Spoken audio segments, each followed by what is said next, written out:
Bonjour et bienvenue sur cette vidéo de présentation de CGLoop sur deux axes. Tout d'abord, qu'est-ce que CGLoop? Et un deuxième axe sur lequel on va évoquer les différents parcours utilisateurs possibles au sein de l'outil.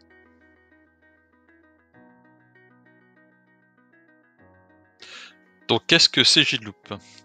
Alors, CGLoop, faut savoir, c'est une application web moderne.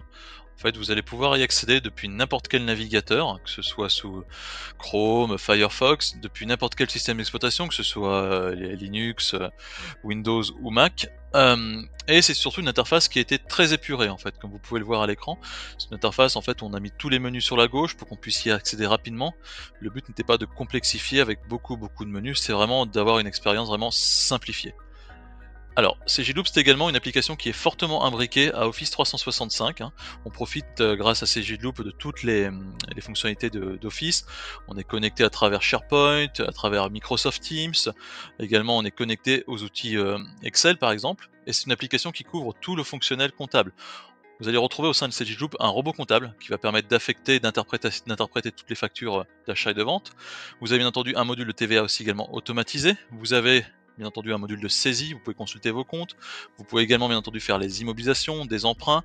Vous avez un contrôle continu des écritures du grand livre et vous avez également une révision intégrée et bien entendu tout le périmètre fonctionnel, que ce soit l'alias, que ce soit pour les restitutions également, mais tout à fait également pour tout ce qui est voilà, rendu de lias. Et une application mobile qui s'appelle CGitFlow.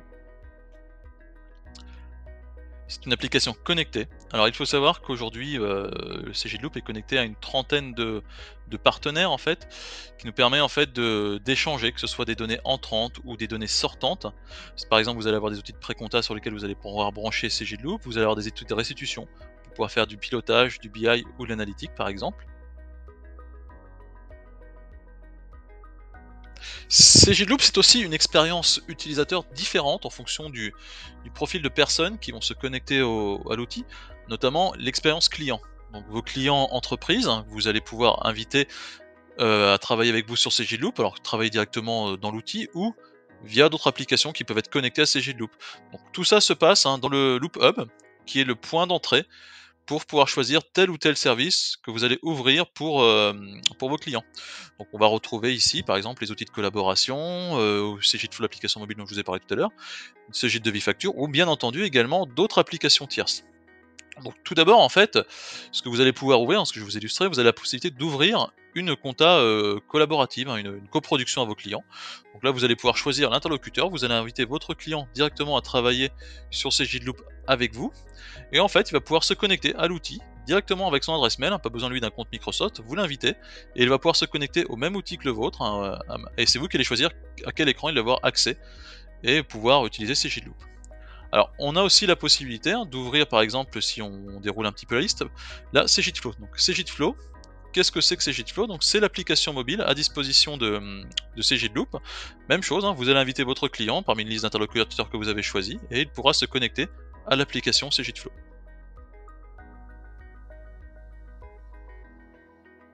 Alors CGitFlow, c'est l'application mobile compagnon de CGitLoop, hein. Vous allez pouvoir inviter vos clients entreprises à s'en servir, donc ils vont pouvoir avoir accès à différentes informations, des informations comme leur solde bancaire, leurs finances de ce mois-ci, voilà, des petits indicateurs flash. Mais également, c'est grâce à cette application qu'ils vont pouvoir prendre par exemple en photo leur ticket de parking ou leur facturette, pour pouvoir après les envoyer dans le robot comptable Loop, qui lui va pouvoir interpréter la facture et la traiter. Donc il peut prendre en photo les petites factures, mais également plusieurs pages, les envoyer. Donc une fois que c'est parti, voilà, ça part dans le robot comptable et ça va être transformé en écriture bancaire. Il a la possibilité, bien entendu, également de consulter son compte bancaire. Et si le lettrage a été fait au niveau de la facture, il a même la possibilité de consulter la facture qui est liée au règlement.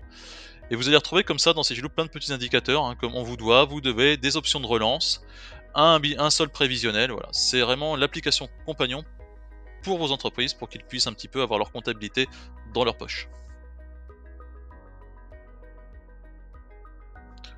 Donc, en plus de CGitFlow, vous avez alors la possibilité de connecter CGitLoop à plein d'autres outils, hein, que ce soit des outils du marché, comme on peut voir ici, Secha ou Emasphere. Mais vous aurez bien entendu également la possibilité de connecter CGitLoop à d'autres produits Cegid, hein, comme par exemple Cegid de Vifacture. Il suffira de cliquer ici et le lien sera fait entre le Cegid de Vifacture et Loop, et lorsque les factures seront produites dedans, elles descendront automatiquement dans CJ Loop.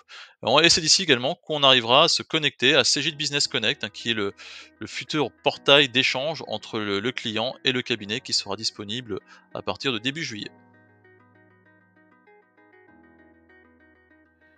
Concernant l'expérience des autres utilisateurs, notamment les utilisateurs cabinet, par exemple l'assistant data, donc celui qui va être en charge de récupérer les factures pour les saisir et pour pouvoir produire la déclaration de TVA, il faut savoir que Loop dispose de son propre robot comptable. Donc une fois que vous avez envoyé les factures au robot comptable, hein, de différentes façons, via l'application mobile, telle que je vous l'ai présentée, ou via par exemple l'adresse mail, ou récupération directement dans les Dropbox du client, en fait, ce qui va se passer, c'est que voilà, vous allez retrouver toutes ces factures dans le robot comptable de Loop, et même si vous même surtout si vous avez activé la comptabilisation automatique, hein, ces factures ne passeront même pas par le robot, vous ne les verrez même pas passer, il les imputera automatiquement. Là, on voit dans la partie qu'il y en a des en bleu et en vert. Quand c'est en vert, si vous avez activé l'automatisme, automatiquement, les factures sont imputées dans la compta sans que vous ayez aucune action à faire. Donc là, on peut voir que le robot est capable d'analyser la facture, hein, d'extraire les données de la facture, proposer une ligne d'écriture en dessous, détecter la TVA. Il va être également aussi capable, en fin de compte, de vous interroger sur les opérations bancaires, sur ce qu'il n'a pas pu lettrer automatiquement, parce qu'il va essayer de faire un lettrage automatique. Donc pour chaque règlement, il vous proposera une facture qui va avec, hein, s'il n'a pas réussi à la retrouver lui-même, et ainsi vous allez pouvoir rapprocher totalement ou partiellement. Et tout ça dans le but de pré-remplir la déclaration de TVA. Donc dans Loop, vous avez un dashboard, hein, de déclaration de TVA automatique avec les informations clés qui vous permettent de voir un petit peu ce qui peut rester sur les comptes d'attente, ou si vous avez par exemple des comptes clients à zéro non lettrés, ou voilà, par exemple, vous allez retrouver aussi la déclaration de TVA pré-remplie. Vous allez avoir les informations qui vous aideront à remplir cette déclaration, le justificatif synthétique, hein, le justificatif détaillé. Voilà, tout ça, c'est le robot va prendre les factures, prendre les règlements, les traiter automatiquement et pré-remplir la déclaration de TVA automatiquement. Donc voyons maintenant l'expérience collaborateur, celui qui va faire la révision et produire les états financiers. Alors, l'expérience collaborateur, notamment concernant la révision, tout d'abord, vous allez avoir dans CG Loop un contrôle en temps réel de tout ce qui concerne la révision, les anomalies sur le dossier, ce qui permet de corriger au fil de l'eau, en cliquant sur chacune des informations, de pouvoir retourner jusqu'à l'écriture pour la corriger. On a également la possibilité, hein, rapidement de consulter les feuilles de travail de la révision directement depuis la consultation des comptes, sans même rentrer dans le programme de travail de CG Loop. Lorsqu'on rentre dans la révision, il faut cliquer sur le petit bouton en bas à gauche. Là, vous allez avoir toute une série d'outils qui vont vous permettre de faciliter la révision, des outils de cut-off, hein. Par exemple ici, les charges constatées d'avance. Vous allez pouvoir générer vos écritures de cut-off. La révision dans Loop, on l'a imaginé avec trois approches. Une approche par la balance, une approche par les feuilles maîtresses, mais surtout une approche ici par les cycles, qui vous donne une vue beaucoup plus détaillée en fait de chaque cycle avec les feuilles de travail correspondantes. Donc par exemple, là sur la feuille de travail, vous avez un contrôle, vous allez pouvoir viser, commenter, vous allez avoir différents onglets, vous allez avoir un objectif, vous allez pouvoir mettre des pièces jointes, ajouter par exemple un grand livre de la diligence, rajouter des points en suspens, et y apposer une conclusion. Une fois que cette conclusion est apposée, vous avez la possibilité, si vous le désirez, de la remonter jusqu'au cycle, et si on interroge la synthèse de cycle, on récupère ici toutes les informations, on voit ce qui est fait et ce qui reste à faire. Pour ce qui est de l'alias, vous avez ici l'exhaustivité, hein, dans CG Loop de tout du périmètre fiscal, hein, de tout ce qui est type de déclaration. Ici par exemple je suis sur ma 2058C, hein, vous la voyez ici, elle est pré-remplie. J'ai la possibilité d'aller voir qu'est-ce qui a pré-rempli ces champs pour aller pourquoi pas les corriger et les compléter. On retrouve ici tout le périmètre fiscal qui est chargé en fonction du contexte fiscal du dossier. On va retrouver également par exemple ici l'analyse de variation du BFR, etc., etc. Vous allez pouvoir retrouver votre alias fiscal dans le module édition de Loop, hein, très complet, qui contient toutes les éditions du produit, et là vous retrouvez de façon éditable votre 2058C, vous avez même la possibilité depuis l'édition de retourner jusqu'au détail de l'écriture pour pouvoir la modifier et après recharger votre édition.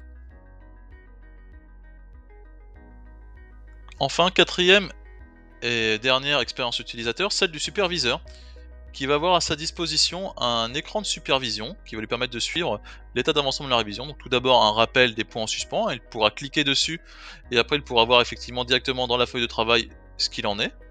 Il aura également à sa disposition une visu sur les points d'attention qui auront pu être mis, et surtout un état d'avancement par cycle du dossier de révision.